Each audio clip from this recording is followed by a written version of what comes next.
Okay, welcome to Romsey Airport, and I'll walk around with wet first and I'll do the pontoons later.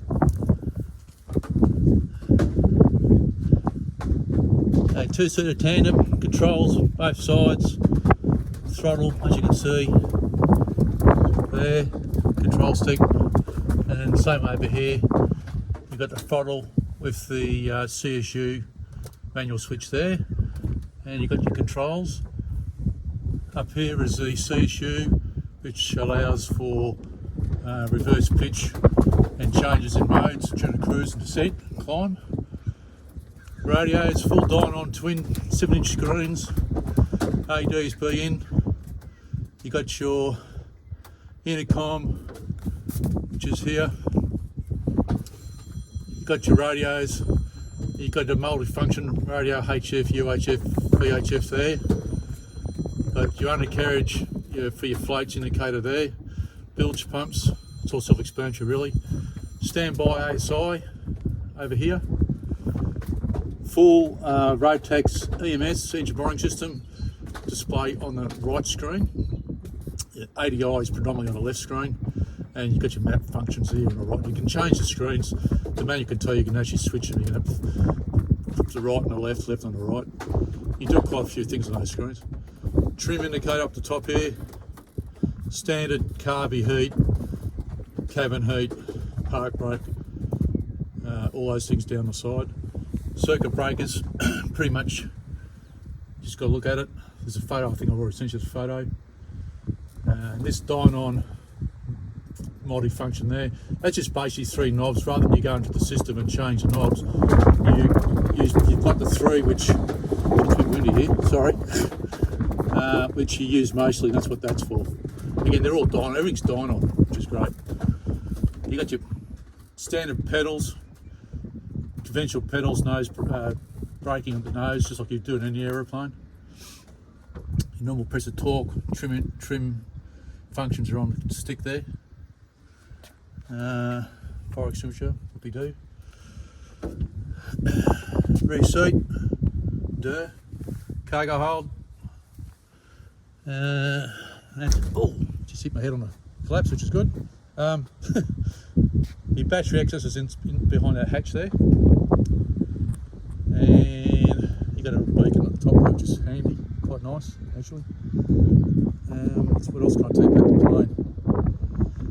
I could take the cowls off if you want, but it's a standard 912 100 horsepower engine with a constant speed propeller. So that's an Airmaster propeller. So these blades can be adjustable in flight, unlike others which are ground adjustable. And the best thing about that particular prop, you can bring the aircraft to a halt once it's on the water, or you can back it off the beach. I think I've already sent you a video of that. But the most important thing is the aircraft can come to a halt. And that's the part that's very, very important. I never would have one without it. It's like having a PT6 turbine. Bloody beautiful. I'd never be without a reversing pitch on a float plane. Right, over here, pontoons. These are Zenith pontoons, 2,200 pound displacement. More sufficient for the S7. Obviously retract hydraulic, mine's manual. Oh, that's something I forgot to show you. So back to the plane. One important part is my gear retract system, which is there. There is a handle which is in the hanger. The handle sits in the top here. This lever here is up or down. I like the manual, so you pump it about 15 times and the gear goes up or down.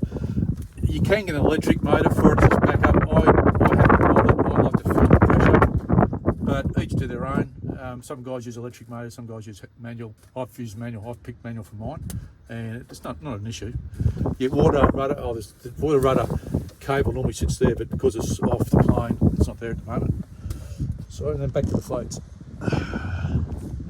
Okay, the really important part about these floats is I've got quick disconnect everything. So if you want to take them off and on, you can see the electrical cable disconnect, but these are the hydraulics and the brakes too, for that matter. So you've got the brakes and undercarriage quick disconnect. You just basically push them on, push them off.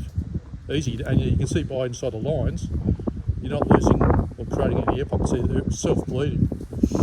You may have to do it sometimes, but I haven't had to do it. So it depends on the technique. It's all to do with technique.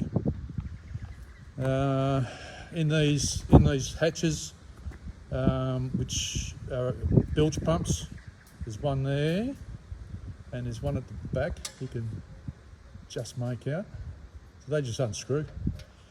I'll do that in a second. Your paddles, well, obviously you know what they're for.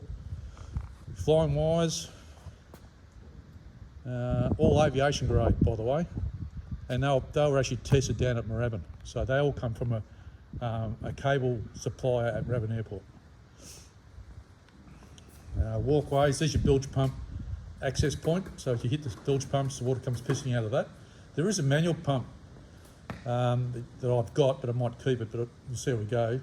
You can get them anywhere, really, and you can actually use a manual pump that goes in that hole, and you can pump away. So if for some dumb reason you've got a flat battery, you can just whack in that hole and you'll pump it out just as easy. It just takes you a bit longer, that's all. Now these do leak. Most of these aluminium floats do leak. If you were to park this aeroplane in the water for a couple of hours, you'd have probably 2 mug size water in it. So it's not massive.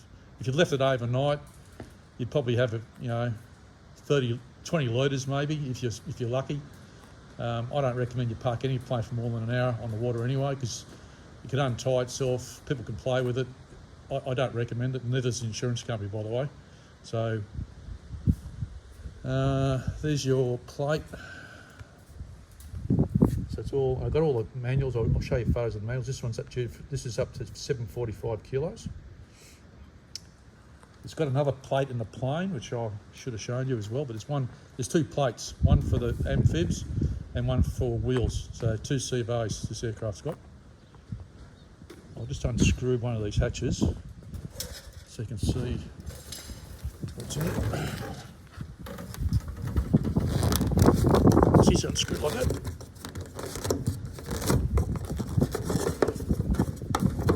Inside there, you probably can't see, but inside there's a bilge pump. You can store ropes and things too if you want to. Walkway, clearly. And this thing down here on the floor, that actually attaches to the tail wheel on the plane. So when you want it on floats, that wheel comes off, and that goes on. And that's it. That's all you got to do. Simple. It takes you 2.5 hours if you know what you're doing. So that's probably it as far as a walk around. Aeroplane's the aeroplane. What else can I say? Any more questions, just ask me and I'll send them to you. Oh, sorry, it's got the standard strobe lights, nav lights, wig wags, things like that.